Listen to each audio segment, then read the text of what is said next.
Hello, dear viewer. This video contains all the parts on the I caught her cheating story, so you won't have to switch between videos. I hope you've already subscribed and poured yourself some hot tea. Enjoy watching this story. Intriguing Beginnings, Chapter 1.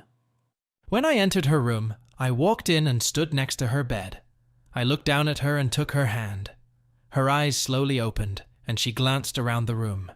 She paid no attention to the two men at the foot of her bed, but smiled warmly when she saw me.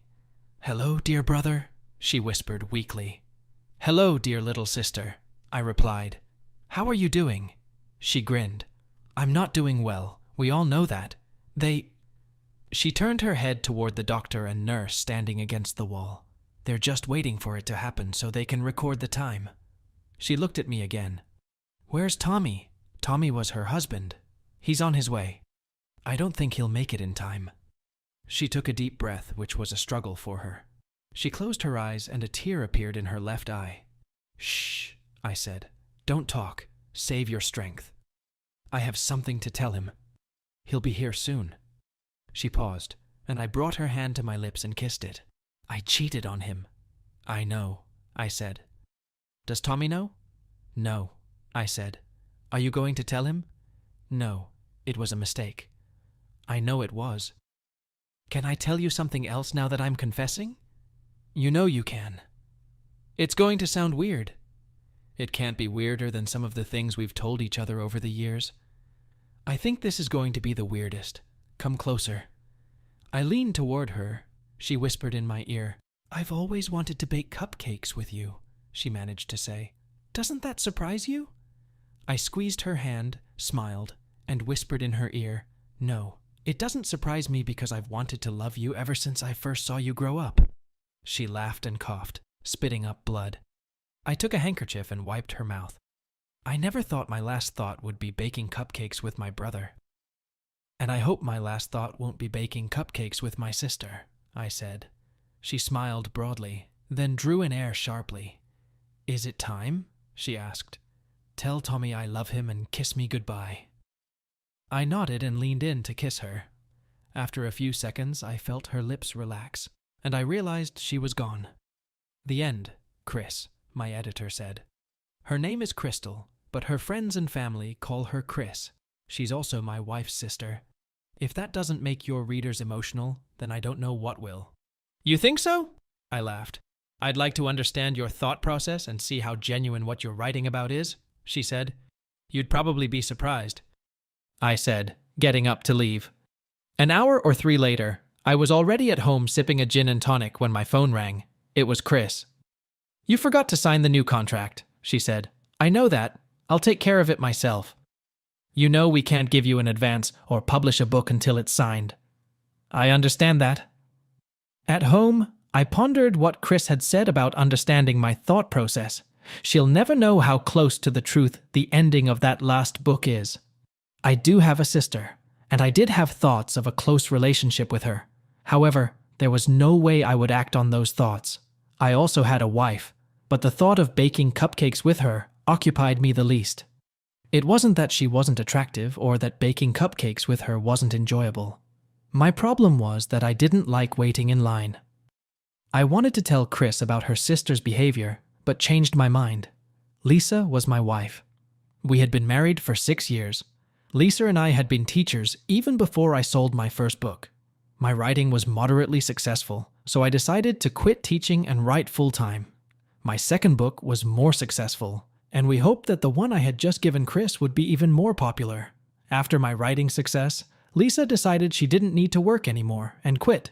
That was about 7 months ago. It was Chris who suggested I try writing. Almost 3 years ago, she and Lisa were cleaning out our attic, and there was some of my college stuff. Among that stuff were several short stories I'd written for one of my college English courses. Chris took them, read them, showed them to a few other editors, and everyone agreed that I should try writing. It was almost a year before Chris and I felt my first novel was ready for publication, the same with my second, and about 8 months with my last.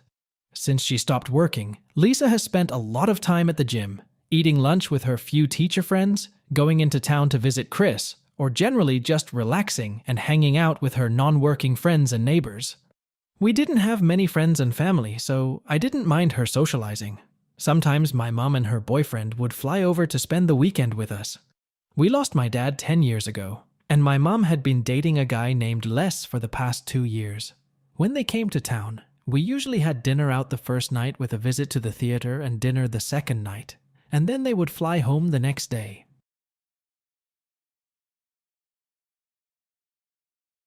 Mom was a little nervous about staying with us the first time they came as a couple. She and Les didn't live together, but they took turns spending the night at each other's houses. I knew about it because my sister told me, but my mom wasn't sure how I would feel about it. I reassured her when they came to the house the first time and showed them their room. She touched my hand and asked, "Do you mind?" I laughed, hugged her, and said, "Of course not." After that, we all relaxed and enjoyed the weekend. The 4 of us had a few weekends like that. We invited Mom and Les to come over for another weekend. A few days before they arrived, Lisa told me that she had other plans for the weekend. "What other plans? Don't we have to do anything?" I asked. "Not we, me. A few of our friends from the gym are having a bachelorette party this weekend. Don't you think we should talk about that? It's no big deal. 6 of us are going to stay in a lake house that belongs to one of them." "How long will you be gone?" "Just for the weekend." "I'm not sure about that." "Oh, for God's sake, Matt. It's just 6 girls at the lake. I'm sure we can take care of ourselves. Besides, it should be fun." "That's not what this is about." "Then what's the point?" "I guess we should have talked about it since you knew my mother was coming." She and her friends from the gym had done this 4 or 5 more times in the past few months. Somewhere on the weekend, they have a bachelorette party. In addition to weekend getaways, there have been a few overnight stays for shopping and girl time in the city, as well as a few day trips. I didn't mind her spending time with her friends and engaging in these activities, because it gave her something to do. Besides, working out at the gym had improved her already very fit body. "Well, it's too late now. We'll discuss it next time," she said, and walked away. The rest of the week at home was rather uncomfortable. Friday morning, I was in my office when she walked in. "I was just leaving," I said. "Are you going to kiss me goodbye?" I slowly got up and walked over to her. I took her hand and led her across the house to the garage door in the kitchen. Her bag was there, so I picked her up and carried her to the car, where I kissed her lightly. "Are you going to be upset with me all weekend?" she asked. "Probably even longer than that." She kissed me. "You'll get over it, I guess." I watched her drive out of the garage and speed down the street. We lived in a small town outside of New York City. We had a nice house and 2 cars. We rarely ventured into town, preferring to take the train into the city when needed. Actually, we were rarely in the city itself. Sometimes on Friday or Saturday nights, we would have dinner and catch a play, especially when my mom visited. I had, of course, met periodically with Chris, my editor. I picked up Mom and Les a few hours later, and after some getting to know each other chatter, we headed out to our favorite local restaurant. Later, at home, we had another drink and chatted some more. They were disappointed that Lisa wasn't there. The next day, we mostly hung around the house before heading into town. Mom's visits were one of the rare occasions when we went into town. Parking was always a challenge. I managed to get tickets to the most popular musical of the season, albeit at a higher price than we usually paid for theater tickets. Lisa wanted to see it, but flatly refused to pay. She would be shocked if she found out how much I had to pay for them. Mom, Les, and I were in the lobby of the theater. I told them to go to their seats, and I would order drinks during intermission. I placed my order and joined them. Our seats were in the 5th row center. In my opinion, they were the best seats in the auditorium. The first act was very good, not quite worth the ticket price, but still enjoyable. During intermission, the 3 of us grabbed our drinks and stood in the crowded lobby discussing the play when I heard a familiar laugh. Betrayal Beneath the Surface, Tattoos, Piercings, and Lies. Chapter 2. I turned around, and not more than 15 feet away from me stood Lisa. Well, at least she sounded like Lisa, and looked like Lisa. But it couldn't have been her because Lisa had long hair, and she always wore it loose. If this lady had long hair, it was styled so that most of it was on the top of her head. She had a small green tattoo on the back of her head, Lisa disliked tattoos. I turned back to my mom and Les, and we continued our conversation. Then I heard laughter again and looked in her direction as she and her male companion headed back to the auditorium. The crowd had thinned enough for me to watch them leave. The back of her dress was cut almost to her waist, and the man put his hand on her back and slid around her waist under her dress. I managed to forget about the lady in the lobby long enough to enjoy the rest of the show. The next day at noon, I drove them to the airport. Lisa got home around 9 p.m. She was laughing and happy, and I assumed it was because she was home. When I asked her how the weekend had gone, she chatted on about the wine they had been drinking, about swimming in the lake, about the 2 girls swimming without clothes, and so on and so forth. I was beginning to feel bad about resenting her departure. That night we baked cupcakes, and as usual, it was very enjoyable. The next few days went normally. I worked on the outline of my next book, and Lisa did what Lisa usually did, and we baked cupcakes twice. And then, everything changed. Lisa wasn't home, and I was working on my plan. Whenever we came back from a trip, the first thing I did was unpack. Lisa always waited a couple of days, no matter how many bags she had. She would take out her makeup bag and leave everything else, including dirty clothes and underwear. Sometimes I would unpack for her. It always drove me crazy. I walked into our bedroom, and her bag, left over from the weekend, was still there. I opened it, and it turned out that no one had touched it. Everything was clean and ironed and neatly folded, just like it had been when she packed it. There was a piece of paper sticking out of one of the small compartments. I wouldn't have paid any attention to it, but there was a green shamrock taped to it. I pulled it out and looked at it. A picture of the shamrock was taped to the letterhead. The inscription read, "Congratulations on your new tattoo. Please be sure to follow the instructions below for the first few days." Below it was handwritten, "Lisa, I'm sure you'll love your shamrock, and I hope you enjoy the other surprises Gordon has in store for you." It was signed Eagle. The heading on the letter read, "Eagle Tattoos and Piercings," and it included an address. It was in a town not far from ours and closer to the city. I don't know how long I stood looking at the letter before I slowly put it back, closed my bag, and put it back. I sat on the back terrace until Lisa came home and found me there. I remembered the woman in the theater. I remembered her laugh and how she reminded me of Lisa. But most of all, I remembered the little green tattoo on her neck. "What are you doing here?" she asked. "Just having a thought." "Planning your next book?" "No, just thinking." "Are you hungry?" "No, thanks." I didn't look at her, but I could feel her looking down at me. After a few seconds, she went inside. It was cold in our bed that night, and we never touched each other. The next morning, Chris called me. "When are you going to sign the contract and approve the cover design? The printer's waiting." "I've decided to hold off for a while, Chris." "What do you mean?" "I just don't want it published yet." "But, Matt?" "I'll call you when I'm ready." I hung up. "I'm going out for a couple of hours," I yelled, not knowing where Lisa was or if she could hear me. I drove to the town where Eagle Tattoo and Piercing was located.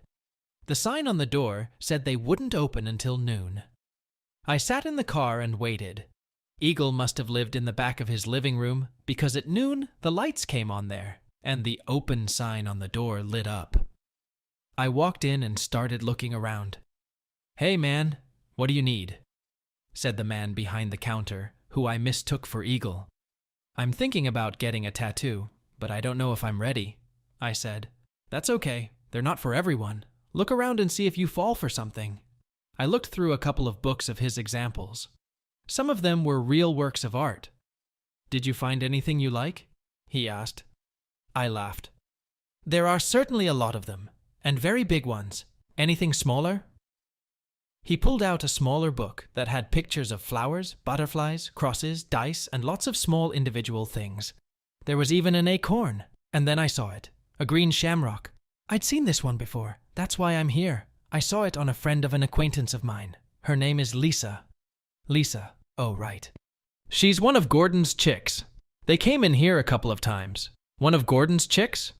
Really? How many does he have? Seems like every couple of months he gets a new one. He pretty much talks everyone into that shamrock. What other tattoos does Lisa have? Only one tattoo, But she's thinking about getting a piercing. A piercing? Lisa? What kind of piercings? I asked. I shouldn't tell you this, but she wants her nipples and tongue pierced. You're kidding me. She certainly doesn't give me the impression of someone capable of that. You never know what these guys can talk chicks into. But why tongue and nipples specifically? I asked. Where have you been, boy? It makes the nipples more sensitive after they've been pierced. Both men and women love it. And the tongue dumbbell helps give the best blowjob a person can get. And between you and me, she has perfect breasts. So you've seen them? Of course I have. I always ask to see the breasts of women considering getting their tongues pierced, but she hasn't done it yet? Nope. She says it's not time yet. I stood stunned and shook my head. At that moment, another customer walked in, and I was forgotten about. I sat in the car for a long time before heading home. Tongue piercings? Nipple piercings? Not now, but maybe when the time comes? Is she really going to convince me that she has to do it? Would I not care if she did it? I would be very surprised, but probably wouldn't mind. I just never thought about it, and she never mentioned it. Maybe there was another reason for the wait. Maybe she figured I wouldn't be here. Many thoughts flashed through my mind. I got a headache. I returned home and decided to take a hot shower. After entering the house, I headed to the bedroom to take a shower. I didn't see Lisa and figured she was somewhere in the house. I stripped naked and headed into the shower. I opened the bathroom door. Lisa was sitting at the dressing table, turned away from the large mirror on the wall. She was holding her hair up with one hand and holding the mirror in the other. She looked into the mirror and smiled. In the split second that she realized I was here, I saw in the large mirror a green stain on the back of her head. She flinched, quickly let go of her hair, and it fell down her neck and back into its normal position. When I saw the green stain, our relationship was over. You scared me, she said. Without saying anything, I got in the shower and stayed there until the hot water ran out. A few more days passed. We hardly spoke at all. One morning, after breakfast, Lisa put the dishes away and came back with fresh coffee for both of us. After sitting down, she took a sip and spoke. Ginny and Beth from the gym are going into town Friday night, and I'd like to go with them. Would that be okay? I looked her straight in the eye for a long time. I don't care. I didn't ask when she'd be back. I didn't care about that either. I got up, carried my coffee into the study, and closed the door. I rarely closed that door. We hardly spoke until she left Friday morning, and then we just said goodbye. See you later. It was late Sunday when she came home. I didn't know for sure that she loved someone, but I believe in Occam's razor, which states that the simplest solution is probably mostly the right one. In my case, the incident at the theater, which included a man sticking his hand in her deep-cut dress, the tattoo, the visit to the Eagle, the suitcases of unused clothes, and her time with the girls, all pointed to her being involved with someone else. Did you have fun? Oh yeah, those girls were awesome. I'm glad I went. I came up behind her, grabbed her breasts, and squeezed her nipples. She screamed in pain. What happened? I asked, letting go of her. She turned to face me. She pressed her hands to her chest as if defending herself. I don't even know. They're very sensitive for some reason. I just looked at her and walked away. I went to bed remembering the hard, rounded things I felt when I squeezed her nipples, and she almost screamed. She had pierced them. How long was she going to keep it from me? Or had she already decided to cut me off from making cupcakes? The next morning, she was in the shower, and I opened the bag she'd brought with her for the weekend. Once again, it looked like no one had touched anything, not even her panties. You'd expect that they were at least worn and stained, but that wasn't the case. Had she really been walking around without clothes while she was gone? If she had been involved with this Gordon, or anyone else, then perhaps she had. The next day, I took the train to New York. I walked into Chris's office and sat down. Ready to sign the contract? She asked. I didn't answer anything. What happened?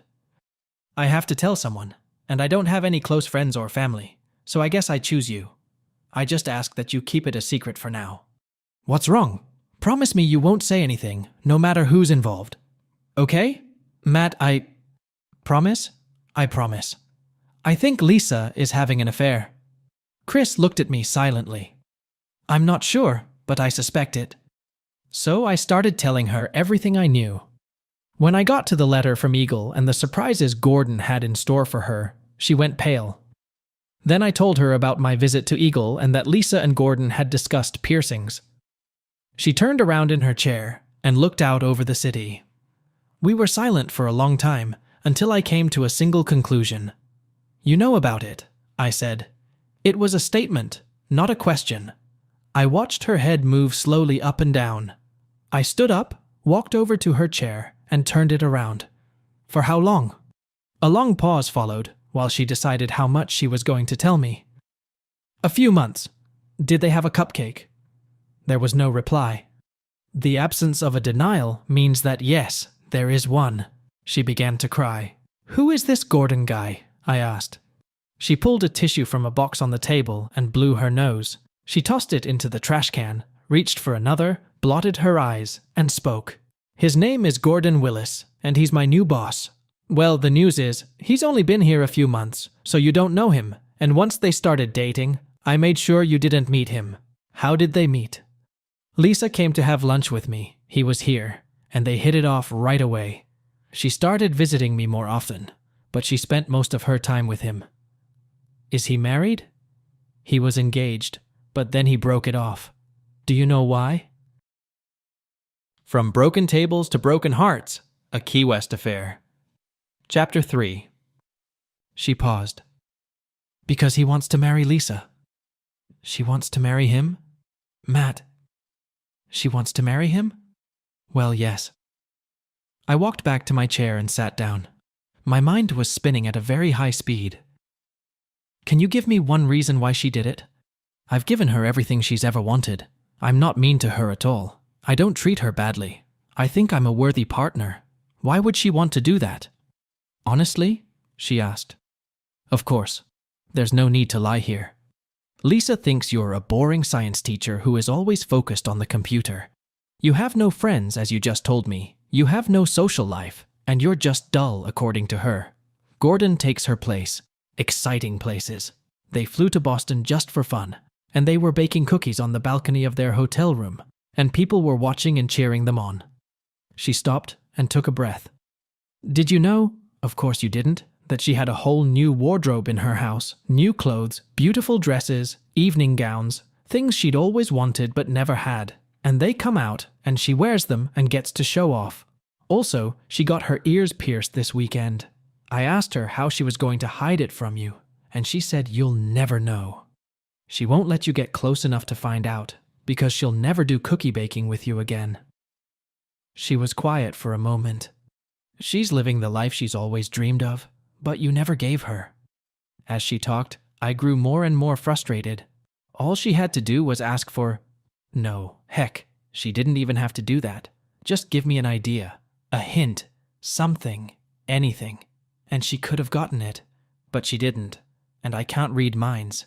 She reached for another napkin. I stood up. Anyway, thanks, I said. But on the other hand, you betrayed me. We were friends, you and I, but now we're not. I can't be friends with someone who betrays me like that. She jumped up. What was I supposed to do, Matt? She's my sister. Yeah, that's the catch, I asked, opening the door. Where are they now? She looked at her watch. Probably at the gym. He's a fitness enthusiast, and they spend a lot of time there. Which one? Build up on Lake Street in Meadow. Does he live there? She nodded. I suppose you know you and I can never do business with you again. If you print my book, I'll sue you so fast and hard, I'll own the whole building. Do you understand me? She nodded again. Less than an hour later, I walked into the build-up gym. Behind the receptionist's desk sat a girl with Beth's name tag. Are you a member? No, but my wife is.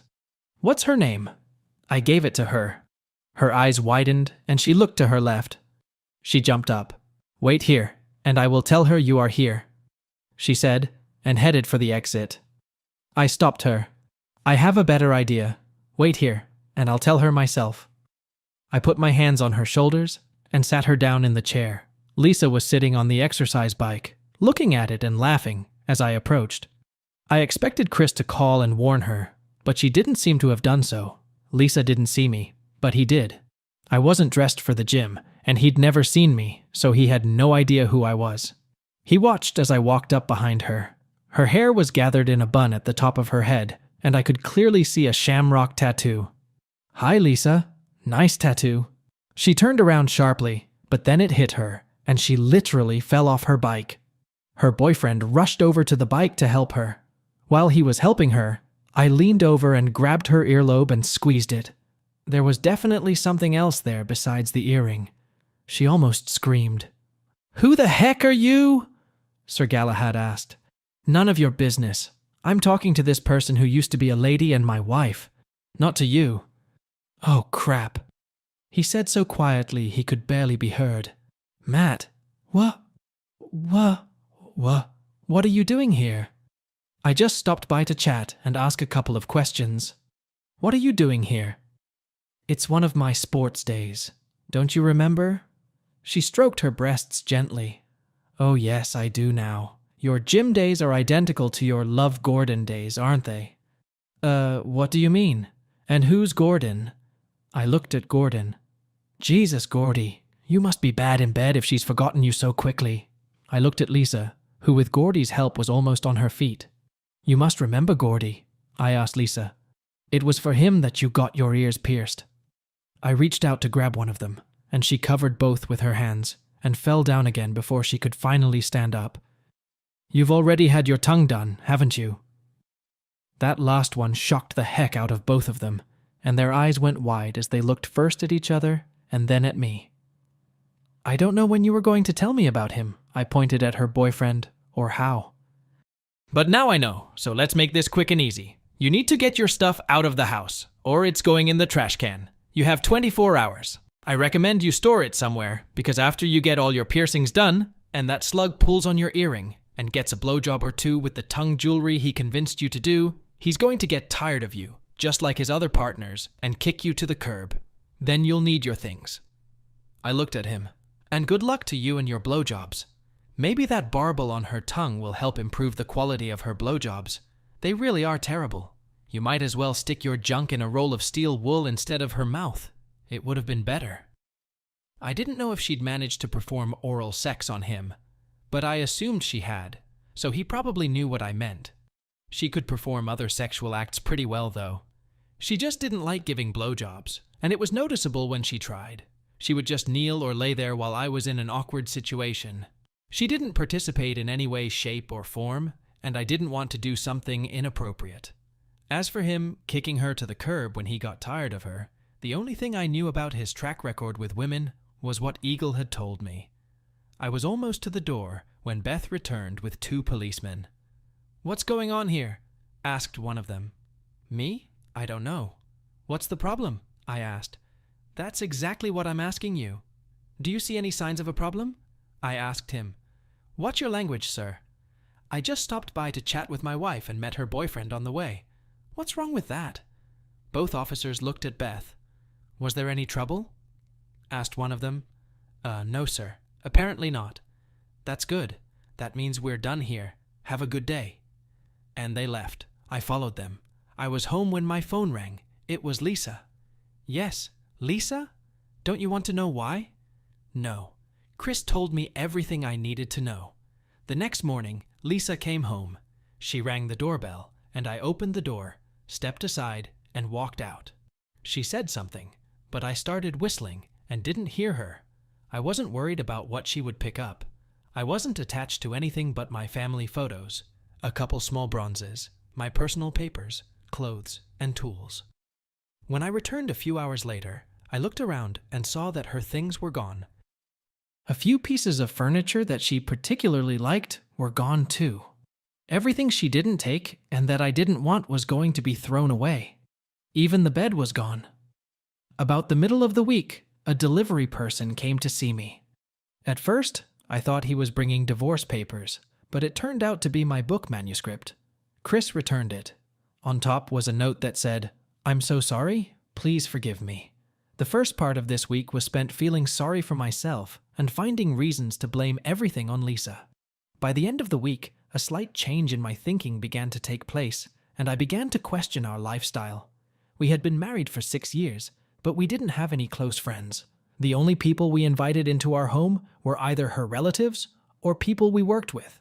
We were rarely invited to our neighbor's house unless it was a party of the whole neighborhood, and seeing my wife only 3 or 4 times a year, not counting vacations and weekend trips, was, I decided, not good for a marriage. Well, at least for mine. On the other hand, she never once told me she was unhappy or wanted more. I was moving forward, living what I thought was a perfect life without a single complaint from her. I need a break, I thought. Lisa and I had traveled before, and Florida was my favorite place, so that's where I went. I was having dinner at one of the restaurants in my hotel in Key West. There were 2 couples sitting at the next table eating, laughing, drinking, joking, and just having fun and enjoying each other's company. Something Lisa and I had never done. It came to my attention that I had been there for almost a week and hadn't spoken to anyone but the hotel staff. At that moment, one of the men started to get up, but somehow tripped and fell backward onto my table, knocking it over and landing on his back on the floor with my plate in his lap. I sat there holding my fork with a piece of steak and looked down at him. He looked at my plate of steak, then at me and spoke, "I prefer medium rare, please." The other 3, who by this time had already rushed over to help him, saw that he was okay and started laughing. It was infectious, and I started laughing too. It suddenly came to me that I hadn't laughed in a long time. The person closest to him was one of the women. She bent down to help him up. He grabbed her shoulder to put his arms around her neck, but slipped again. As he fell to the floor a second time, his hand grabbed her off the shoulder blouse and pulled. As soon as he did, her blouse came down, exposing her right chest area. The small group froze for a full 2 seconds, while everyone, including me, stared at the exposed chest area. Finally, she pulled her blouse up, and the man on the floor said, "God, I'm so glad I'm sober. I'll remember seeing that. I tend to forget everything when I get drunk." With those words, with a little help from his friends, he stood up and shook himself off. He looked at me. "Are you all right?" "Sure," I said, as I ate the piece of steak that was on my fork, and then threw the fork on the floor. "Listen," he said, "why don't you join us at our table, since some jerk broke yours?" There was laughter again. At this point, and very uncharacteristically for me, I said, "I'll be happy if your wife can stay dressed." This elicited more laughter. "She's not my wife. She has bigger chest area than my wife." Laughter again. All together, without waiting for the restaurant staff to do it, they rearranged the table and moved my chair over there. Upon hearing his remark about his wife's chest area, 3 college-aged guys 2 tables away began chanting, "Chess tournament, chess tournament, chess tournament." Both women laughed and said no way, so things calmed down. One couple was from Cincinnati and the other from Knoxville. They had met the day before at the beach and had been almost inseparable ever since. I spent the rest of the evening with them. Finally, we finished dinner, and Freddie, the guy who had knocked over my table, insisted on paying for it. His wife was Michelle. The other couple was Ken and Maya. After dinner, we walked down the street to one of the popular bars and left in the wee hours of the morning. I danced with both Michelle and Maya and a couple other women. It was Maya's funny incident we saw at the restaurant, and it turned into a running joke for the rest of the evening.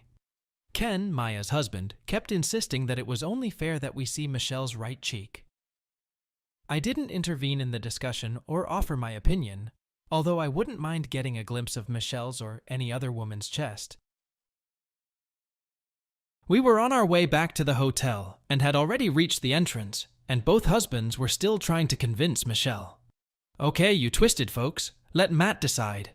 I was walking just a step behind them. Michelle stopped and turned to me. "Matt, you didn't say anything. Should I show my cheek?" I looked at Ken and Freddie, who were nodding their heads vigorously. Maya was in agreement with the men. "You've seen mine. We should see yours," she asked. Wait, I said. "Personally, I'd love to see 1 or even 2 of your cheeks, but I think we should leave that to fate." I pulled a coin out of my pocket. "Heads, then we'll see. Tails, we won't see. All in agreement?" After a short pause to discuss and think about it, they all agreed. I flipped a coin and tossed it onto the sidewalk. There was loud applause from Ken, Freddie, and Maya as the coin lay looking at us. "Oh darn," Michelle said. "Okay, a deal's a deal." She didn't have an open-shouldered blouse like Maya's. She had a regular blouse. "But if you think I'm going to show it here, you're crazy. Let's go to the room." It didn't take us long to get to her room. As soon as we got inside, Ken spoke. "Okay, let's take a look." "Gee," she said, "let me just put my purse down." "Here, I'll take it," Freddie volunteered. "You funny guy," Michelle told him with a smile. Then she looked at me. "Matt, you're the cause of all this. If you weren't sitting next to us, none of this would have happened." "Does that mean you think I should leave?" She laughed. "Heck no. It means you're going to unbutton my blouse. You'll be the first person to undress me other than my husband." "What do you think, prankster?" she asked Freddie. For the first time all evening, Freddie looked a little unsure. "Ah, heck, why not? Come on, Matt." Michelle looked me straight in the eye. "Keep going, Matt," she said quietly, pulled her blouse out of her jeans, and stood up. With more confident hands than I expected, she undid one by one the buttons. The room was quiet and still, as the other three stood behind me. When the last button was undone, I didn't know whether to step back or stay. I just stood like that. Michelle looked at me, then at the others. "You jokesters." We all laughed. "Come on, Matt, finish the job. Take off my blouse." I stepped closer to her, looked at Freddie, who smirked and shrugged, then reached for her blouse with both hands, pulled it off her shoulders, and it fell to the floor, leaving her standing there in her lacy black garment. I want you all to know that not only has no person undressed me, even though it was only my blouse, but no person, except Freddie and my doctor, has ever seen my chest. This is a very special case. Saying this, she placed her left hand on her chest, reached up with her right, and, as only people can do, unhooked her garment.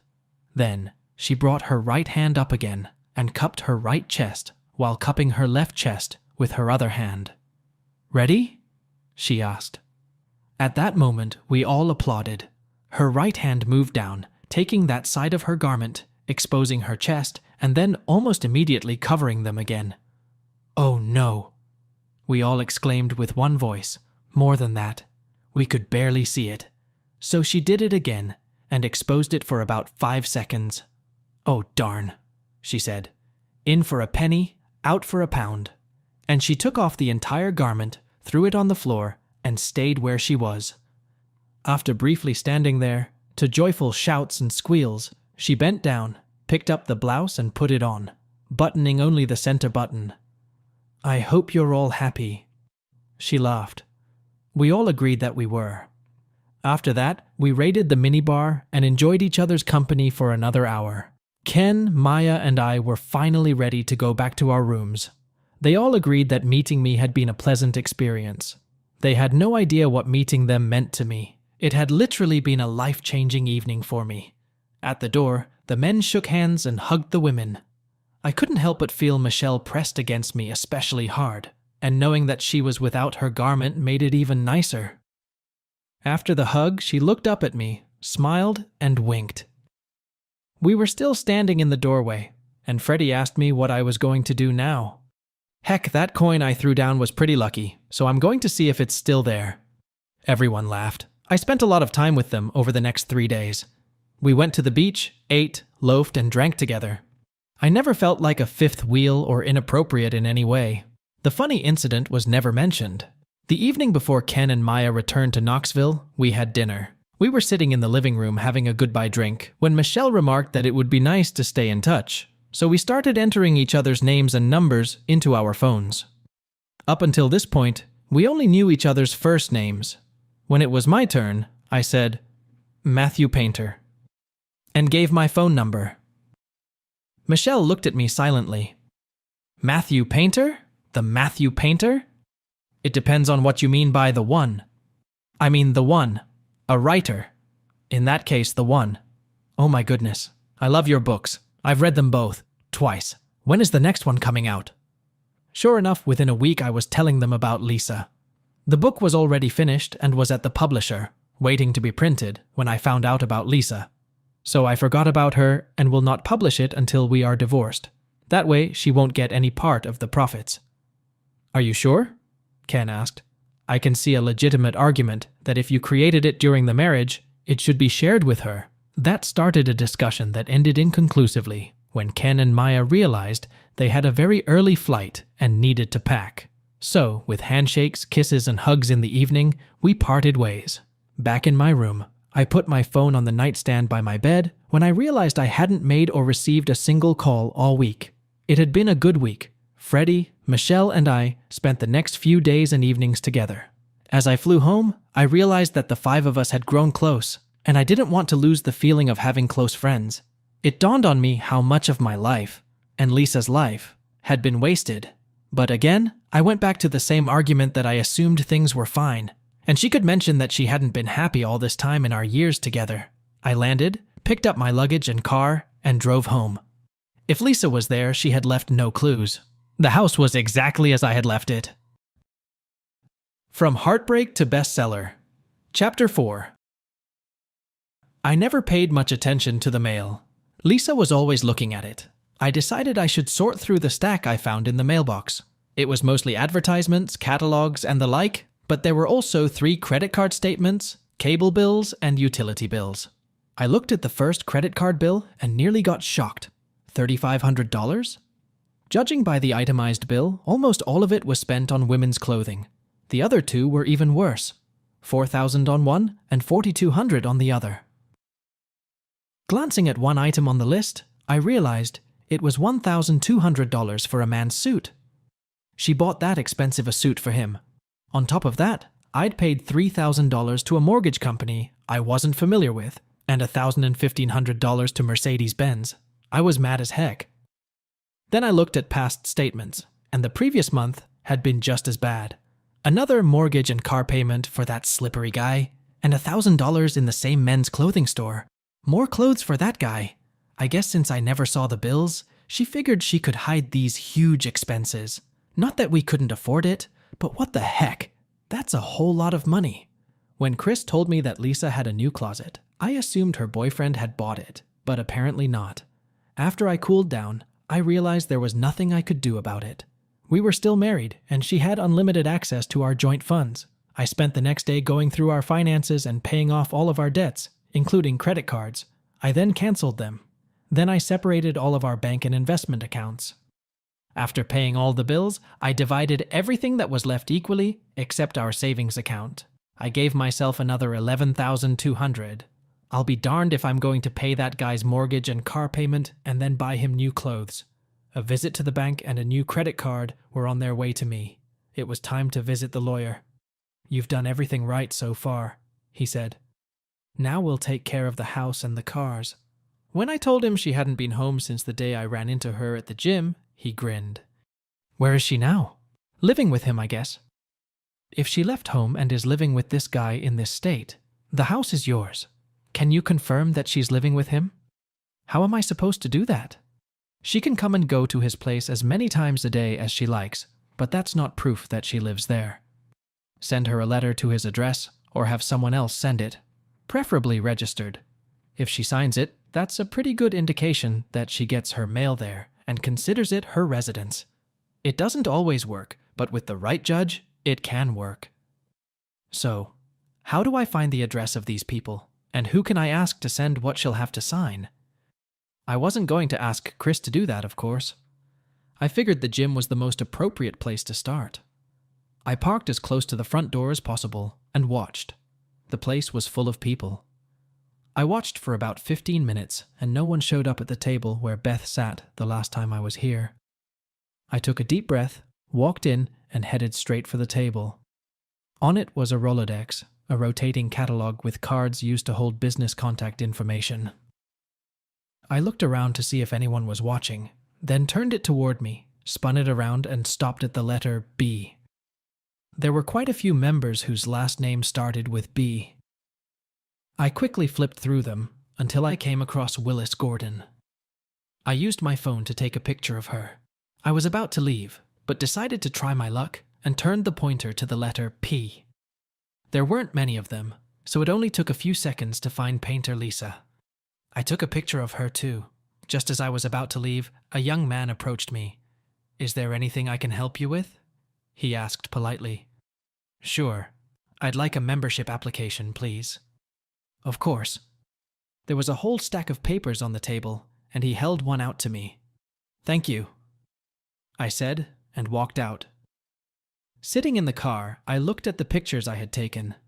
There was Willis's address and his phone number. There were also a couple handwritten notes lying there. One had membership suspended written on it, and the date. The other was membership reinstated, and the date. Willis couldn't even pay for his gym membership. Lisa's picture originally had her address listed as our house, but it was crossed out, and Willis's address was written in. Her phone number was also there. The next day, I visited our financial advisor's office. It's good to see you, Matt. I'm sorry to hear about you and Lisa. I was just about to call you. How did you know about Lisa and I, and why were you going to call? I said. She called me a while ago and told me that you two had broken up, and she wanted to know how much money she could withdraw from your accounts. I knew nothing had been withdrawn because I had just checked. So, what did you tell her? That we needed to talk to you first. Someone was with her because she repeated what I told her. Then I heard a man's voice saying that he had never heard anything like that and that he would check it out with his stockbroker. I told her that her friend could check all he wanted, but that our company policy was that the bills had to be signed by all parties for all the money scattered throughout the accounts. I didn't know that, I said. That's because I made it up. I've seen cases where a couple gets divorced and some smooth-talking person comes in and takes all their money before the husband, or in some cases the wife, finds out. I thought Lisa might have to wait until after the divorce for the court to decide how much she gets after the divorce. Well, thank you for protecting my money, and I want to ask you for a big favor. Sure. What's that? I told him my story and what my lawyer had said.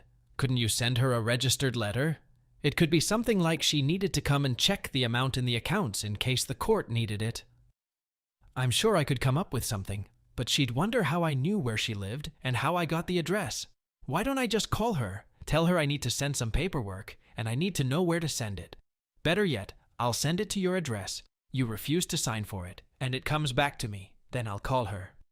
That's what we did, and it worked. Long story short, she got half of our property except the house. I was lucky I got it, because she was living with a man and not her husband. I didn't even have to pay her alimony. She also got her car. My new book was never mentioned, which was a huge surprise. I still couldn't understand it. After the phone call, when Lisa asked me if I wanted to know why she did it, I never spoke to her or saw her until we went to court. I didn't talk to her there either. There were no meetings at the lawyer's offices to discuss details. I had not the slightest desire to meet with her, compromise, or talk to her. In the courtroom, Lisa tried to talk to me twice, but both times I avoided her. Her boyfriend wasn't with her. Chris was there, but she didn't even try to talk to me.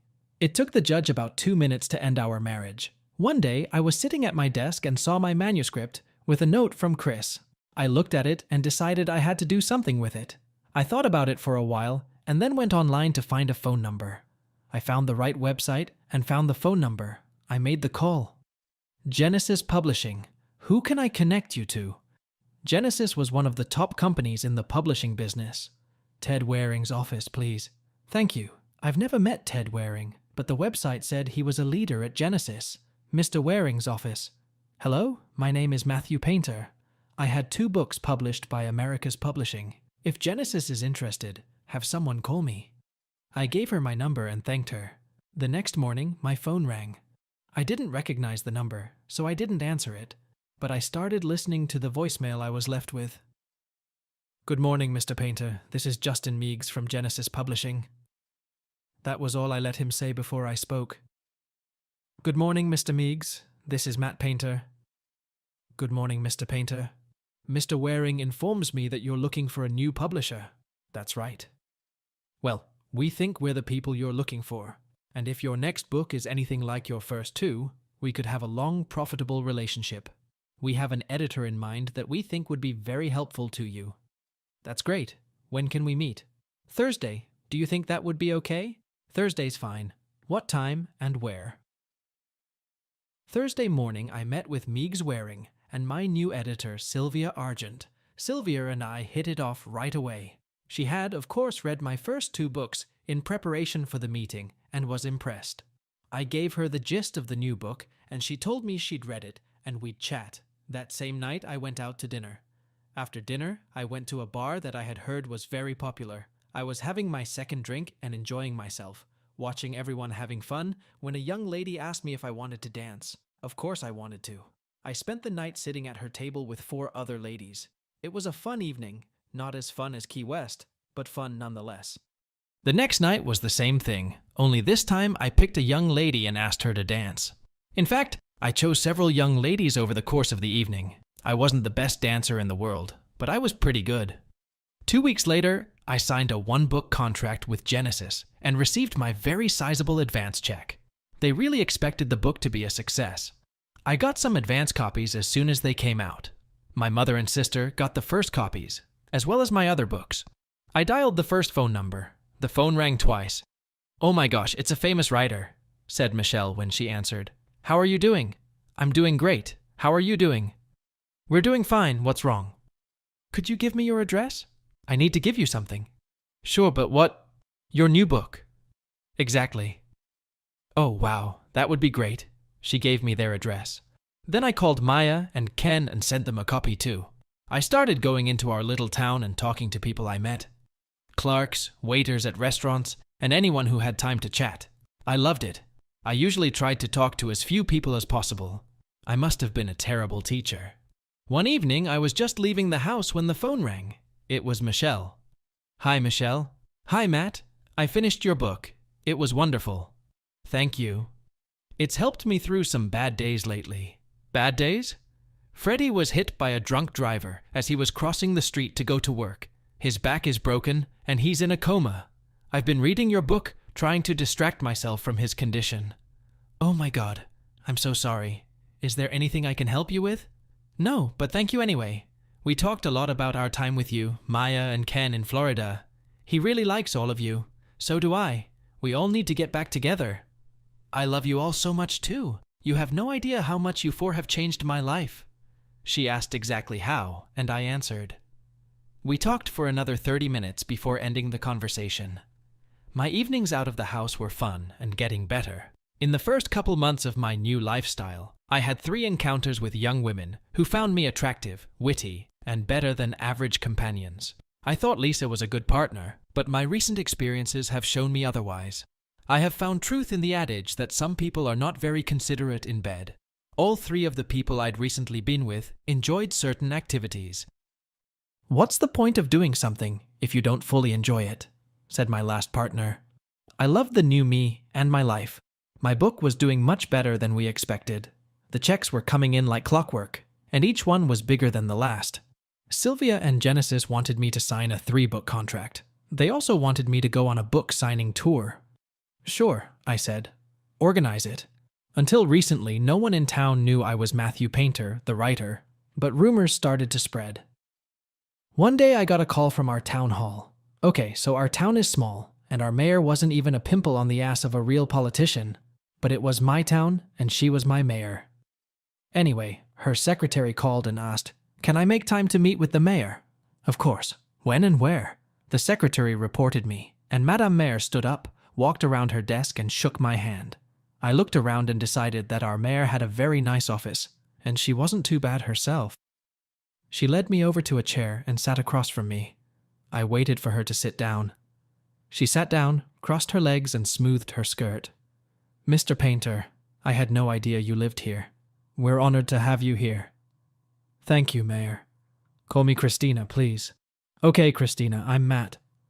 "That's good. Matt, the governor has invited some distinguished citizens from around the state to have lunch with him and his wife. He has invited my husband and me, but we will be unavailable."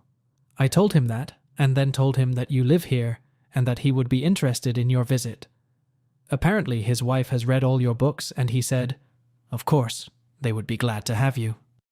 She walked over to her desk and picked up a card. "Here's the name and phone number of his social secretary. She's expecting your call." I stood up and took the card. We said goodbye and I left.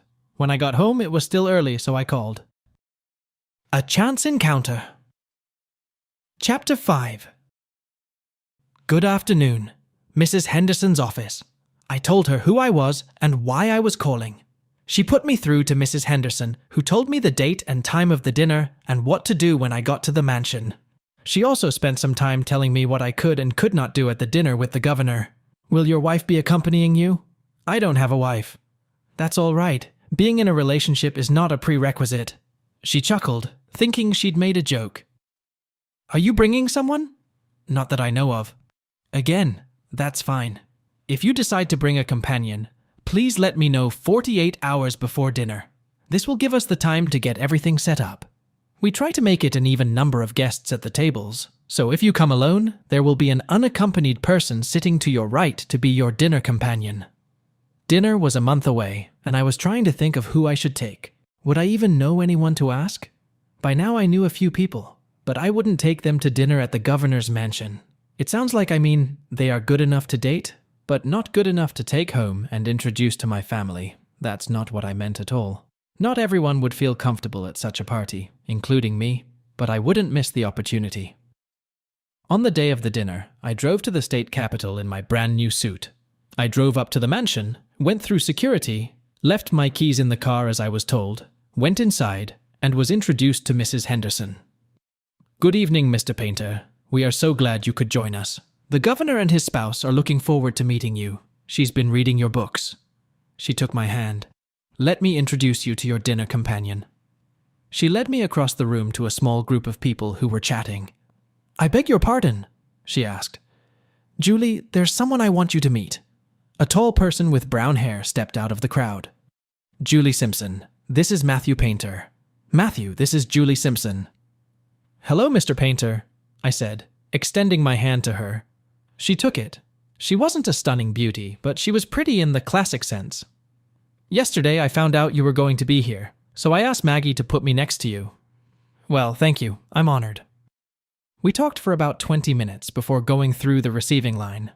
I learned that she was a forensic scientist with the New York Police Department. 32 people attended the luncheon, including the governor and their spouse. Soon, it was time for the receiving line. As I listened to the greetings exchanged by those in front of us, I felt like I was the only person who had never been here before. I looked at Julie. Have you ever done this before? She smiled and nodded. Don't worry, it doesn't hurt. Then it was our turn. Julie stood in front of me. The governor's spouse was the first to speak. So, this is Matthew Painter. They extended their hand for a handshake. I love your books. Is there another one in the works? I mumbled something I couldn't even understand myself. Then the governor spoke. My goodness, Annie. Give this person a chance. Good evening, Mr. Painter. I'm so glad you could join us. Until that moment, they had both ignored Julie, but now everything had changed. The governor leaned over and kissed her cheek and said, How is my favorite niece doing? I'm fine, Uncle Tony. The receiving line was moving, and we were moving toward our table. I looked at Julie. Uncle Tony? She only smiled. Dinner was both fun and delicious. Julie and I sat at the same table as the president of a major bank, and their spouse, the Secretary of State for Transportation and their spouse, the president of a state university and their spouse. She was interested in the fact that I was a teacher. About halfway through the evening, I thought I could get used to this way of life. The conversation ran the gamut. We talked about the underfunding of schools at all levels, whether children should be immunized, the exchange rate, and whether I should put an E before an I instead of after an S. Translator's note. Mnemonic rule of thumb for English spelling. As the evening drew to a close, I offered to walk Julie to her car. It's okay, she said. I'm staying here all night. Why don't I walk you to your car? Okay, I said, smiling. We walked out the front door, and my car was already there. It had been served especially for me. I stood there, not wanting to leave her, but another couple walked around us, got in their car, and waited for me to leave so they could pass. I guess I'd better go. She smiled again. I suppose so. I held out my hand for her to shake. She took it, but instead of shaking it, she pulled me closer to her and kissed my cheek. I leaned back and just stared at her. Never before had a kiss shaken me to my core, but this simple kiss on the cheek did. I just stared at her in silence. Maybe you should leave. You're holding up the Secretary of State. She nodded toward the car behind mine. Darn, I said under my breath and rushed to my car. I was just pulling out of the gate onto the street when I realized I had just said darn in the governor's mansion and in front of their niece. By the time I got home, it was almost dawn, and I was completely exhausted. I took a shower and went to bed. Shortly before noon, I was awakened by a phone call. Hello, I said. Mr. Painter, this is Maggie Henderson. Good morning, Mrs. Henderson. Are you going to tell me that I committed some serious indelicacy last night? She grinned. Call me Maggie, please. No, Mr. Painter, no indelicacy at all, at least as far as I know. Okay, and please, call me Matt. Okay, Matt. The reason I'm calling is because Julie Simpson asked me to give you her phone number in case you, want to call her and talk about anything. I smiled. I would. And you can give her mine, of course. I wanted to ask her last night, but I didn't. I wrote it down, and as soon as we hung up, I put it in my contact list. The next day, I called Julie, and we talked for 2 hours. As is often the case, one call led to another, then a third, then a date, and another date, and another date, and another date. Our conversations touched on a variety of topics. I told her about Lisa and Willis, and she told me about her difficult past relationship. She seemed particularly interested in Willis, and wondered how people like him could behave the way they do. They need to be dealt with somehow. She expressed her opinion. One day, Sylvia called me and informed me that the book signing tour was ready and would start the following week. She sent me an itinerary, and it included 24 cities in 30 days. It wasn't going to be easy. I immediately called Julie to let her know. We had been spending a lot of time together and had become close. She was an ideal partner. Her personality was perfect. In fact, I thought about what Eagle had told me, that Lisa's qualities were impressive. I had seen both individuals, and Julie's were better.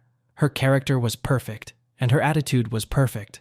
Everything she did was perfect. She loved spending quality time together, something I really appreciated since my divorce, and she loved being together intimately.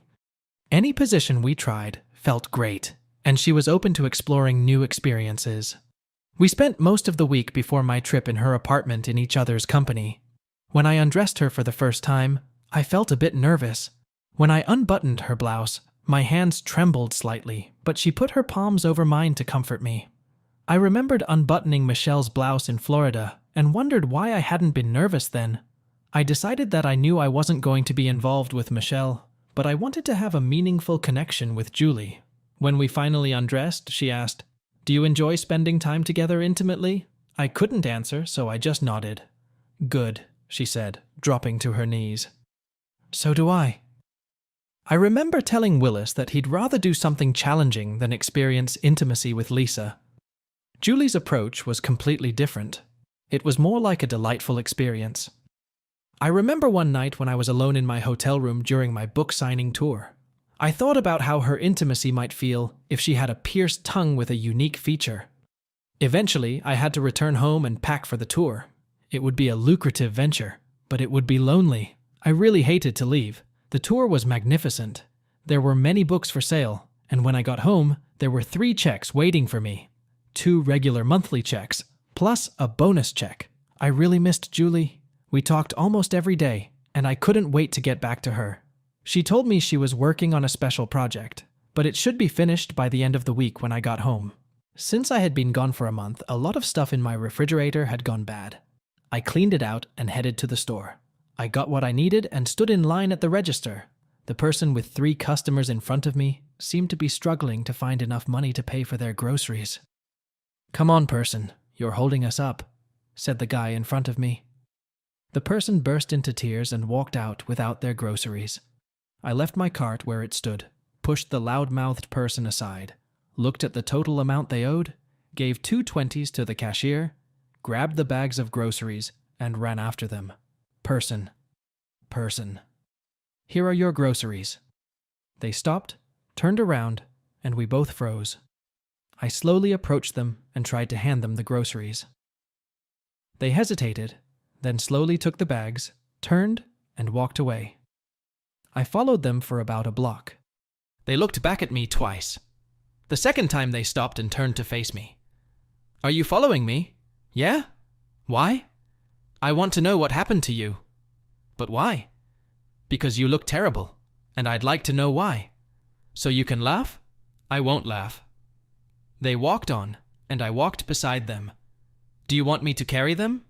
I pointed to the groceries. There weren't many. "No thanks." We walked to a wooden staircase, climbed it, and entered the modest apartment. They opened the door and stopped. I walked around them and entered what must have been their living room. I looked around and thought that the furniture I had discarded would fit well here. There was an old upholstered chair and a rickety coffee table, nothing else. The kitchen was actually part of the living room. There was an old small table and 2 metal folding chairs. I took their grocery bags and walked over and put them on the table. I took a carton of milk out of one, opened the refrigerator door, and put it inside. There was a jar of mayonnaise standing there. They liked it on their sandwiches. Some lettuce, an egg carton with 3 eggs in it, and a half-empty package of bologna. They didn't like it. By now they were sitting in a padded chair.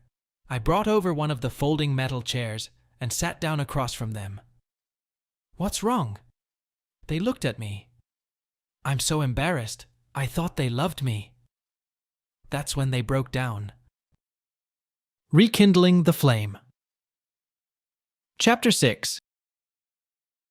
He took everything. But how?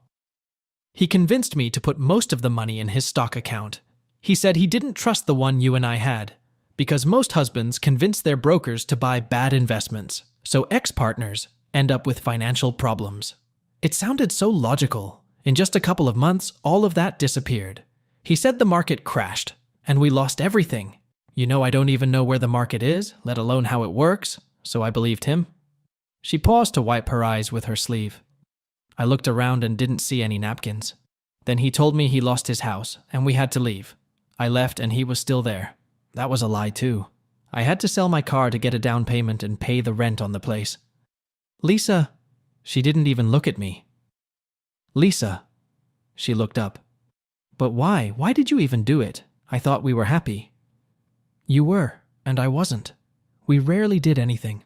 A few short trips and vacations. We had no friends. It was boring. One day I walked into Chris's office and he was there. He was fun to be with. He was delightful.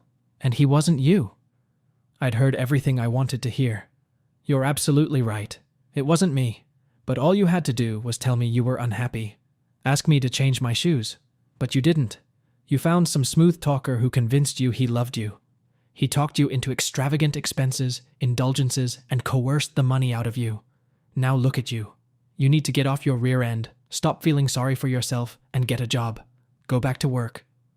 With those words, I walked out. As I walked down the stairs, I could hear her crying. This is really bad, I thought, looking back at the stairs. She put herself there. I didn't do it. I tried to talk to Julie all day, but her phone went straight to voicemail. I decided to drive into town and go to her house. Her special project was due to be completed. The doorman recognized me. She had just left for dinner at Tango's. He told me himself. She and I had gone to Tango's a couple of times. Good food and a good bartender. It was within walking distance of her house, so I went there. She was sitting at a table in the dining area, but she wasn't eating anything. Her arms wrapped around the man's neck, and if her tongue wasn't at his throat, she was missing a hell of an opportunity. I sat at a nearby table and watched. A waiter came over and handed me a menu and a glass of water. I sipped the water and watched Julie and her friend. They took a break and took a sip of their drinks before starting another passionate kiss. When they fell behind, I got a good look at them. It was definitely Julie, and her partner was familiar too. Gordon Willis. I'd seen enough. My first thought was to confront them face to face, but I changed my mind. It wouldn't accomplish anything. So instead, I got up and left. I took the subway to the station, got on the train, and headed home. On the train, I pulled out my phone and blocked and then deleted Julie's number. It was not a good day. First Lisa, and now Julie. Would it really always be like this? I wondered. Do all partners really deceive? Is there something about me that tells partners they can deceive me? Then I realized that a few encounters didn't mean I owned Julie, so she could do whatever she wanted. But I didn't have to like it. I needed to get away. And the more I thought about it, the better Florida sounded. I liked Florida. The next morning, I went online and bought a plane ticket. I was thinking about what clothes I wanted to take when my phone rang. Hello, Mr. Painter. Yes. One moment, please, for Mrs. Henderson. I've been waiting for an answer. Matt? Yeah, it's Maggie. How are you? Fine, Maggie. And you? I'm fine. Can you have dinner at the mansion next week? Miss Simpson needs a dinner companion. I wondered how she would get in touch with me if she wanted to. After all, I had blocked her number. She let Maggie do it. I'm sorry, Maggie, but I'll be out of town. In fact, I'm leaving tomorrow. May I suggest you invite my old friend Gordon Willis? They already know each other, so I'm sure she won't be disappointed. I'm sorry you won't be able to make it, Mr. Painter. So the conversation started as Matt and ended as Mr. Painter. Fine. The next morning, as I was backing out of the garage, a police car squealed up the street and stopped, blocking my way. The passenger door opened, and she got out. She stood looking at me for a moment, then walked down the driveway. I continued to heel. I stopped when she came to my window. I pushed the button and the window rolled down. The state police car pulled away. Would you mind telling me what you're doing? She asked calmly. I would if I thought it was any of your business. Maggie told me you were going out of town. Maggie has a big mouth. I thought people in relationships communicated. I thought it was a relationship between two people, not 3 or 4, or even more. How many people are you in a relationship with? I think the first one. Oh? And who would that be? You, of course. Me? What a surprise. It certainly seemed to me that Friday night at the tango, you were very close with Gordon Willis. She went a little pale. Were you there? Yes, and the amount of kissing I saw definitely indicated a pretty close connection with me. Matt, let me explain. I took my foot off the brake and started to stalk down the driveway. I laughed. I've read enough stories to know that when someone, male or female, gets into a compromising situation, the first words out of their mouth are usually, "Let me explain." Go away, Julie. I have a plane to catch. But Matt, it's not what you think. She walked beside the car as it moved. Then what is it, Julie? Why are you sticking your tongue down that pathetic semblance of a human throat, especially after I told you what he did to Lisa? I can't tell you. Of course you can't. Too bad your car's gone. I'd offer you a ride, but I'm in a big hurry. She was still walking as I staggered into the street.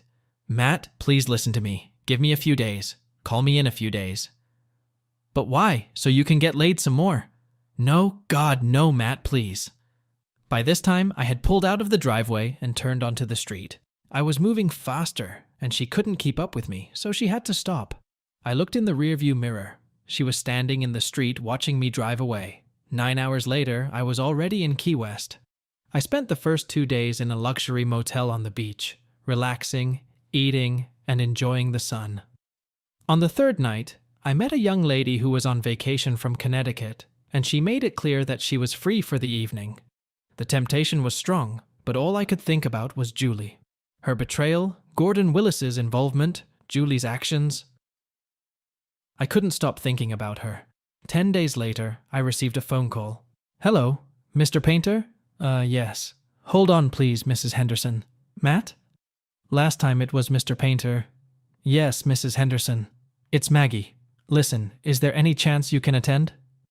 Friday was 3 days away. Attend? Attend what?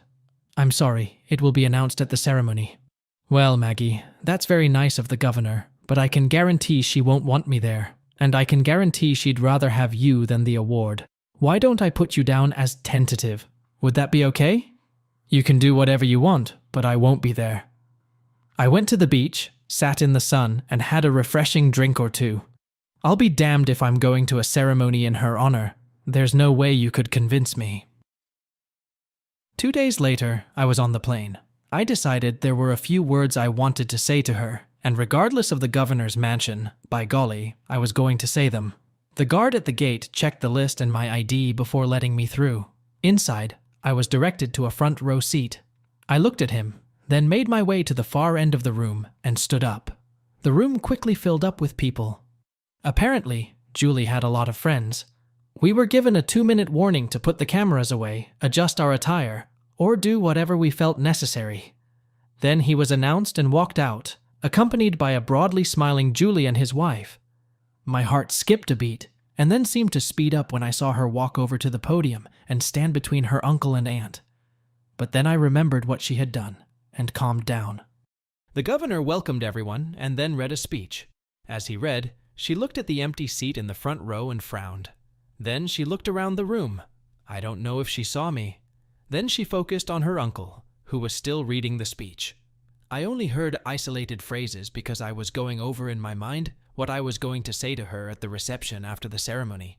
My attention shifted to the governor when he got to the part where Julie volunteered to be the conman's secret victim. She convinced her uncle that she wanted to do it, and indeed she could do it, and he actually broke the rules and let her do it. She would get to know the con artist better, convince him that she could easily be taken advantage of, and then when the time came, call the authorities who would arrest him. The con man had taken advantage of many people in the community, gaining their trust, and basically stealing their money through fraud, deceit, and sympathy. She heard about the man from a friend of hers, whose family was one of his victims. After his arrest, he confessed to defrauding at least 18 people. I looked at her and realized they were talking about Gordon Willis. She had put herself at risk to bring Gordon Willis to justice. I looked at her in a new light. She was literally standing in my street, asking me to give her a few days so she could explain her actions. Now I understood why she needed a few days. She wanted to finish her investigation. That made me the biggest jerk in the world. I didn't want to share my thoughts with her anymore. In fact, I couldn't even look her in the face. I was so embarrassed. After the ceremony, when everyone was already entering the reception area, I tried to head for the front door with my tail between my legs, but I couldn't go against the flow of people and ended up in the line of well-wishers. Before it was my turn to shake her hand, I managed to get out of line and headed for the door again. When I got there, one of the security guards asked if I was Mr. Painter. When I said yes, I was told that the governor wanted to see me. I tried to convince them that I had to go, but if you are in the governor's mansion and he says he wants to see you, he will see you. I was escorted into his office and sat in a chair. I sat there for about 5 minutes before I felt someone standing behind me. I didn't hear the door open and close. I turned around in the chair and saw her. I jumped up. "Hello, Matt," she said. "I'm glad you came. I just stood there looking at her." She continued. "I couldn't tell you why I was with him that night. Everyone involved was sworn to secrecy." "And did you sleep with him?" "No. Oh God, no." "I want to believe you." "Matt, as God is my witness, I swear to God I never had sex with him. We kissed a few times and he groped me twice, but never under my clothes. His ego was so big that he thought he could take my money, and I would still end up sleeping with him. You can't believe how awful he is." As she spoke, she stepped closer to me. I couldn't be that close without touching her, so I said, "You should know that if you come any closer, I won't let you go." After saying that, she literally jumped into my arms. It was bad enough that I said darn at the front door of the mansion the night of the dinner, but we were in the governor's office and very close to repeating what Bill and Monica had done in the Oval Office before we got ourselves together. Half an hour later, we were naked in bed in my motel. We spent that day and the next. When I finally got to my house, I looked around and decided it was time to sell it. Over the next 3 months, I actually moved into Julie's apartment. A year later, we got married. It was a good life. I dined with the governor from time to time, made friends with state gatekeepers, and flew in the family jet, the Amato. I signed a 3-book contract with my editor, and Genesis published 2 of them. The third, not quite ready to appear yet, was swirling around in my head. I made sure Freddie and Michelle and Ken and Maya got autographed copies of the other 2. I maintained a friendly relationship with them. In fact, Julia and I spent a week with them in Key West 3 times. My mother and sister also got their usual copies. It was a Saturday night, and Julia and I were celebrating our wedding anniversary at one of Manhattan's most popular restaurants. We sat at our table, eating and enjoying each other for quite some time, and Julie was laughing. She suddenly stopped and put her napkin to her nose and mouth. Her gaze was directed at me, then over my left shoulder, then back at me. I heard the maitre d' behind me ask someone if this table was okay. I heard another voice assure him that it was. I looked at Julie. She had gone pale. "What happened?" I asked. She shook her head negatively. A voice came from behind me. "As you know, we are one of the few newspapers that pay for interviews, and we are very interested in your story." Another voice spoke up. "That's good, because I like money. What's it like to be on the outside? What do you think? Prison is not a place I want to go to again. How long were you in there?" "I got 8 years, but I only did 5. "And how long were you out for?" "A week. "And what did you do that week?" "Mostly relaxing. I haven't had a good time in 5 years. Anyway, do you think it was worth it?" "What was worth it?" "What you did." "It depends on your point of view. I made a lot of money, but they made you pay it all back. Are we talking off the record, if that's what you want?" "For this part of our conversation, yes. They didn't find all the money. I still have enough money to live pretty comfortably until my parole expires. And besides the money, I had a lot of fun." I wasn't used to hearing such language spoken aloud in a restaurant like this one, so I turned to see who was saying it. I couldn't see his face. I turned around and looked at Julie. She looked like she was going to be sick. "Matt, let's go," she said, standing up. "I don't feel good." "Okay." I called for the waiter. "Yeah, but was all that worth it?" I heard behind me. Then another voice said, "Only the last one. She was the secret person who caught me. She was the governor's relative or something. But she was the best I ever had. I spent time with her 5 times. That's a year in trouble for each time I spent time with her, and it was almost worth it." Julia stood looking at me. Her eyes went wide, and tears flowed. I stood up and put down my napkin. I walked around the table, and without looking at her, I left.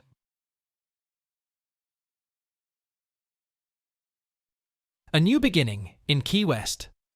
Chapter 7. The disclaimer about the judicial system and law enforcement remains in place. Cleveland is still making love. I caught her cheating part 2. What happens now? I walked out of the restaurant onto the street. The cab was just dropping off passengers when I heard her behind me. Matt, please, Matt, listen to me." I jumped into the empty cab before she could catch up with me. "Where to, Mac?" "Just drive up the street." We drove a few blocks before I told him to stop. I gave him a 20 and got out. It was about 8:30 and I walked. My cell phone rang. It was Julie. I answered it. "Has it only been 5 times?" "Matt, no, please." I didn't need to hear anything else. I turned my phone off. "Did you sleep with him?" I asked her years ago. "No." "Oh God, no," she said. "Matt, God is my witness," she said. "I swear by all the saints I never had sex with him," she said. God won't be happy with her, I thought. I was still out walking at 3 in the morning, and I was exhausted, but I felt no desire to go back to the apartment. I looked around and saw that I was on Broadway. The last time I was there, Julie and I had taken my mom and Les to see Mamma Mia. She wanted to see Jersey Boys, but I told her their vocabulary might be too crude. Walking and thinking all night long, I came to one conclusion. We need to get out of New York. These women must have a special way of saying they can cheat on me. I was going to take my car, load the things from the apartment that I considered important into it, and drive out of town. It was early Sunday morning, and I assumed Julie would be home, so I couldn't pick up my stuff today. But I knew she had an urgent project she was working on, so she needed to be at work on Monday. Times Square is awake 24/7, so finding a hotel wasn't a problem. I put a "Do Not Disturb" sign on the door and went to bed. I had already resigned myself to the fact that I would have to leave Julie and New York, so it was relatively easy to fall asleep. I woke up early in the afternoon and went outside to eat. I turned my phone back on. There were a dozen more calls and 9 more messages from Julie. I deleted them all, and for the second time since I'd gotten to know her, blocked and deleted her number. I took a deep breath and exhaled slowly. I didn't feel like complete shit. Monday morning, I walked through the front door of our house. One of my favorite doormen was on duty. We said hello like old friends. "Harry," I said. "I know she asked you to call her if I came over. Didn't she? Yes, Mr. Matt, she did. I want you to do me a favor. What's that, Mr. Matt? Give me 2 hours before you call her. I handed him $200 bills. You don't have to do that, Mr. Matt. How about I give you an hour? He glanced at his watch. He never took money. It took me an hour and 5 minutes to gather my important things, mostly papers, manuscripts, bank and investment documents, some clothes, and put them in the car. I also took what we called our vacation stash. It was $10,000, and we were saving it to use in case we needed cash.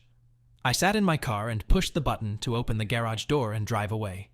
A police car drove down the street and stopped in front of the building. Julia jumped out of the car before it came to a complete stop and ran up to the door. She seemed to be making a habit of showing up in law enforcement cars just as I was leaving. The first time it was a state police car, and now this. I drove past the building and peeked inside to see her talking to Harry. The trip to Key West went without incident. Knowing that she had the full resources of the NYPD to help her, I never used our credit cards during the trip in case she tried to track my movements with checks and credit cards. 5 days after arriving in Key West, I signed a 3-month lease on a very nice apartment. The owners rented it out when they were at their home in Michigan. I had been in the apartment for a week when Sylvia, my editor, called. Where are you, Matt? Not in New York. I know that. Julia's been trying to find you. I figured as much. But you're not going to tell her, are you? Of course not, but... No, but Sylvia. If you tell her, I swear I'll find a new editor and publisher. Oh, okay. But it's a moot point, because I don't know where you are anyway. That's right. So, wherever you are you having fun? Absolutely. These mountains are gorgeous. I have no idea if she fell for that one. I don't doubt it. Look, Matt, you know you still have a book to write, right? Working on it might take your mind off your problems. I don't have any problems. She laughed. How many new friends have you met there? And how many evenings do you spend hanging out to have fun? Don't tell me you don't have any problems, Buster. Of course she was right. I was in a severe moping mood and decided to get rid of it, even if it killed me. Later that day, I went to the grocery store. There were 2 newspaper stands in front of the entrance. One was the local paper. The other was a national paper that dealt only with scoops. On the front page of this piece of crap paper was a picture of Gordon Willis with a huge grin on his face. The article detailed how he had taken advantage of at least 20 women and made a fortune from it. 2 more than the 18 I had heard of before. He talked freely about how he chose his victims and how he managed to deprive them of money because once he made love to them, they liked it so much they would do anything he asked. That was enough for me. I couldn't finish reading it. This article was most likely the result of a conversation I overheard in the restaurant the night I found out Julia had slept with him. One way or another, he would pay someday. It would have been so easy to get discouraged again when I saw that paper, but I resisted. I forced myself to go out and meet people. I forced myself to go out at night to dances and parties, and it worked. After a few days, I was almost back to my old self, and a phone call made it better. Hey, Freddie. How are you doing, Mr. World-famous writer? Not too bad. What's wrong? We were talking to Ken and Maya, and we were wondering what you thought of the weekend in Key West. When would you be able to make it? What do you mean? Are you there? Uh-huh. How long are you going to be there? Maybe for the rest of my life. How did you convince Julia to move there? I didn't. She convinced me. What do you mean? Does the word cheat mean anything to you? Of course it does. It means... Oh no, Matt. You or her? Her. I'm sorry. Yeah, of course you are. So when do you think you'll be here? In 2 weeks. That's great. You guys can stay at my place. There's plenty of room. We talked some more before hanging up. Half an hour later, my phone rang again. It was Ken, and I had to tell the story again. The weekend I spent with them was fantastic, just like any other time I spent with them. It was different this time because we were all in the same living space instead of in separate hotel rooms. We all immediately felt comfortable in this environment and enjoyed being together. After sympathizing with Julie and I for about an hour, we headed to the beach, and Julie wasn't mentioned again all weekend. The condo had 3 bedrooms and 2 baths. They shared the second bath. After a day at the beach, we went back to the condo. I started grilling steaks on the grill, and the others went to change, I had already opened a package of steaks and sprinkled them with sea salt and pepper, getting ready to grill them when Michelle came out. "Can I use your shower? Ken and Maya are in ours, and I can hear them having fun in there, so they can keep it occupied for a while." "Sure, just leave me some hot water." She went to their bedroom and came back with a towel and her hair supplies, and then went into my bedroom. After a couple minutes, she called out to me, "Matt, come in here, please." She stood in the bathroom completely unclothed. There was water running in the large tub. I stopped and stared at her. She started to say something, but stopped when she saw the look on my face. She started laughing. "What's the matter with you? You've seen me like this before." "That was years ago, and it was only up to my waist, but I like this better." She laughed again and splashed water in my direction. "Pervy, how do you turn on the shower on that thing?" I leaned over and showed her where the button was that switched the water from the faucet to the shower. "That's the dumbest place for it," she said, stepping into the spray. I stood there for a few seconds and watched as she reached for the soap. I stepped out and closed the door behind me. For a lady who, before meeting Ken, Maya, and Matt, had never been undressed by anyone but her husband, and no man other than her husband and the doctor had ever seen her breasts, allowing me to see her completely naked was something. But I didn't mind. The rest of the weekend went as expected. Lots of banter and wine, but mostly just friends being with friends and enjoying it. Besides grilling steaks, Michelle and Maya took over the kitchen while Freddie and Ken did the cleaning. Aside from seeing Michelle with no clothes on, I enjoyed it. They all left Sunday night with hugs, kisses, and handshakes. Just like the night she was in front of me without her outerwear, when Michelle hugged me goodbye, I felt an even stronger hug. And instead of a kiss on the cheek, she gave me a quick peck on the lips and then a wink. After they left, the apartment felt very lonely. After wandering around for about an hour, I sat down at my computer and started writing. I was working on outlines for my next book. 2 weeks after my friends left, I got a call from Sylvia. "Matt, Mr. Meigs would like you to fly down here for a meeting. He's interested in your plan for the new book and wants to chat about the new contract. When can you make it?" "Maybe next week. I can send you an outline so you can look at it before I get here." "No, that's all right. Take it with you." The following Monday, I flew to New York. I checked into the hotel, freshened up, and went to see Sylvia and Justin Meigs. The meeting lasted a couple hours, and Sylvia offered to buy me dinner. I agreed. After all, they had made a lot of money off me. Sylvia was waiting for me outside the steakhouse I suggested. It was considered one of the best and most expensive in the country. I opened the door for Sylvia, and she walked in. I looked around and saw only one empty table. Next to the empty table was another table with only one other person sitting at it. She was sitting with her back to us, but she turned to the waiter and I saw it was Julie. I looked at Sylvia, who was looking at me nervously. "Was this your idea? Or hers?" "Matt, we just thought—" "No, it wasn't. You didn't think." I turned and walked out. She followed me out. "Matt, you need to talk to her. She's got something important." "No. What I need is a new editor. It's over between us." I knew she and Julie had become friends, but I didn't realize they were that close. I went back to my hotel and was seething with anger. 2 women cheating on me, and 2 different women betraying me. What the hell is this? The next morning I called Justin Meigs. Sylvia had already told me. He said, "I informed her that we're a publishing house, not a marriage counseling service." There was a short pause. "You were serious when you said you didn't want to work with her?" "Absolutely. And the way I feel right now, I'll finish the book I owe you. But that's it. I'm off to find a new publisher." I understand your feelings right now, Matt, but is it fair to penalize the entire company for the actions of one well-meaning but misguided employee? Find me a new editor, a man this time. The next call I got was from Ted Waring himself. "Matt, Justin, and Sylvia told me what happened. I apologize that Sylvia's actions may have embarrassed you. Why don't you and I meet you for lunch? I'll bring Marty Silvers. He's our best editor, and I think you'll like him."